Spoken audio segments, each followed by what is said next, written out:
kita kembali lagi di ibadah sekolah minggu. Di mana lagi kalau bukan di generasi Dauti.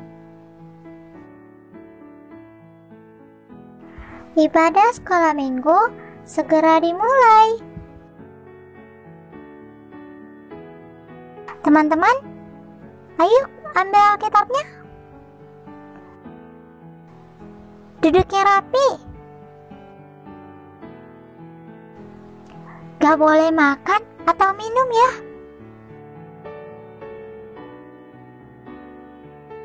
Gak boleh ngomong-ngomong. Gak boleh jalan-jalan. Kita harus hormat kepada Tuhan. Selamat mengikuti ibadah. Halo adik-adik, kita bertemu kembali di ibadah sekolah minggu. Di mana lagi kalau bukan di generasi Dauti. Adik-adik, ayo kita keluarkan suara kita memuji Tuhan dengan judul lagu Terima Kasih Tuhan.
Mari kita berdoa.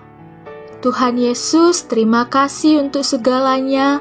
Dan hari ini kami mau mendengarkan firman Tuhan. Tolonglah kami supaya kami mengerti firman-Mu. Di dalam nama Tuhan Yesus kami berdoa. Amin.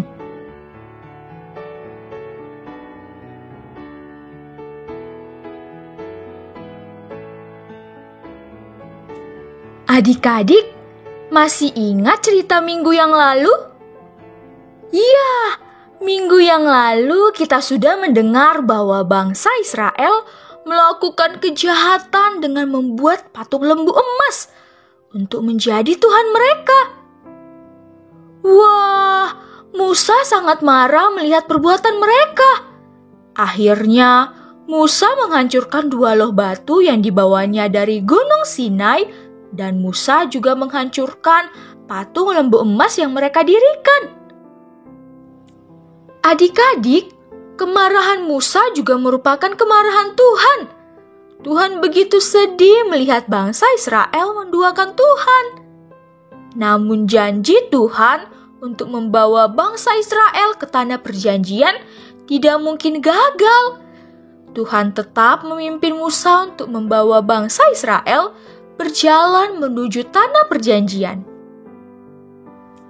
Nah, adik-adik, bagaimanakah perjalanan bangsa Israel selanjutnya? Hari ini kita akan mendengarkan firman Tuhan dari Bilangan 13 ayat 1 sampai 36 dan Bilangan 14 ayat 1 sampai 38. Adik-adik, pada waktu itu Tuhan menyuruh Musa untuk mengintai tanah Kanaan sebelum memasukinya. Lalu Musa kemudian memilih 12 pemimpin, yaitu 12 orang suku Israel, dan mereka adalah Syamua, Safat, Yigal, Palti, Gadiel, Gadi, Amiel, Setur, Nahbi, Guel, Yosua, dan Kaleb. 12 orang ini disebut dengan 12 pengintai yang pergi ke tanah Kanaan. Akhirnya, pergilah ke-12 pengintai itu dan mereka naik ke atas gunung untuk mengamati tanah Kanaan, lalu masuk ke negeri Kanaan. Di tanah Kanaan, para pengintai melihat anggur yang besar dan orang-orang yang besar. Setelah 40 hari di sana, kemudian para pengintai pun pulang ke padang gurun Paran. Para pengintai menemui Musa dan menceritakan kabar tanah Kanaan kepada umat Israel. Nah, adik-adik, 10 pengintai berkata bahwa mereka tidak mungkin masuk ke tanah Kanaan karena di tanah Kanaan banyak raksasa dan kotanya besar-besar. Akhirnya mendengar itu, bangsa Israel menjadi takut tidak dapat mengalahkan orang-orang di tanah Kanaan, dan mereka pun tidak ingin masuk ke tanah Kanaan. Kemudian, 2 orang pengintai yaitu Yosua dan Kaleb tidak berkata demikian. Justru Yosua dan Kaleb memiliki pandangan yang berbeda dari 10 orang pengintai lainnya. Yosua dan Kaleb berkata, di tanah Kanaan banyak susu dan madu serta anggurnya. Yosua dan Kaleb percaya bahwa mereka pasti bisa memasuki tanah Kanaan.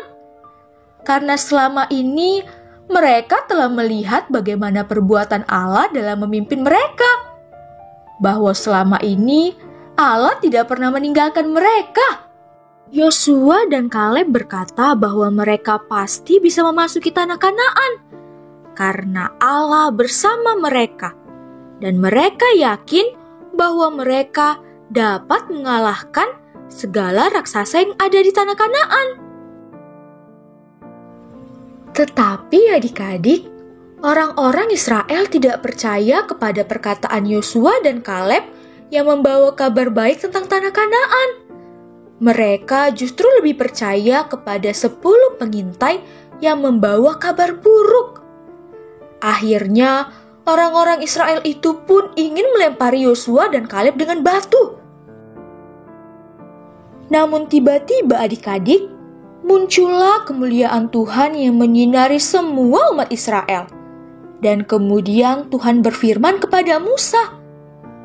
Nah adik-adik, setelah itu karena umat Israel menolak masuk ke tanah Kanaan, Tuhan menghukum mereka 40 tahun di padang gurun. Akhirnya mereka mati di padang gurun dan tidak ada satupun generasi pertama yang masuk ke tanah Kanaan kecuali Yosua dan Kaleb. Nah adik-adik, siapakah yang mau kita ikuti? 10 pengintai yang membawa kabar buruk atau Yosua dan Kaleb yang membawa kabar baik? Bagaimanakah dengan sekarang? Siapakah yang hendak kita dengar? Perkataan orang-orang banyak atau perkataan Tuhan melalui firman-Nya?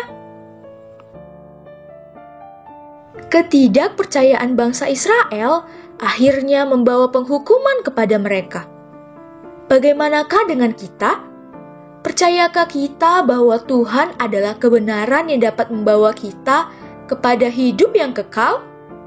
Jikalau kita tidak percaya, maka kita tidak akan pernah sampai kepada tanah Kanaan yang sejati, yaitu sorga yang dijanjikan Allah untuk kita terima melalui Yesus Kristus.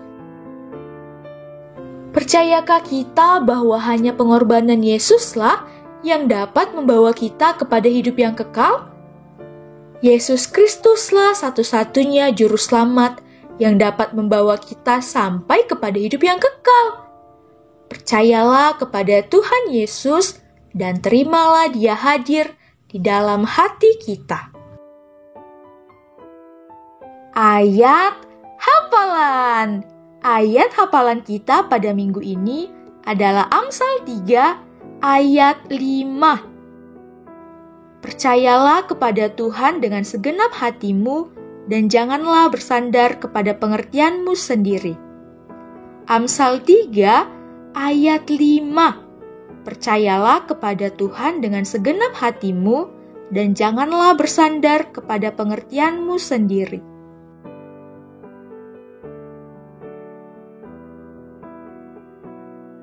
Mari kita berdoa.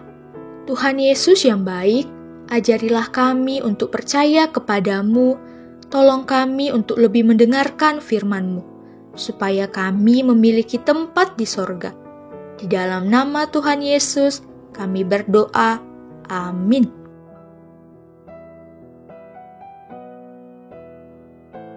Adik-adik, ayo kita kembali keluarkan suara kita. Kita kembali memuji Tuhan dengan bernyanyi lagu Hanya Satu Jalan ke Sorga.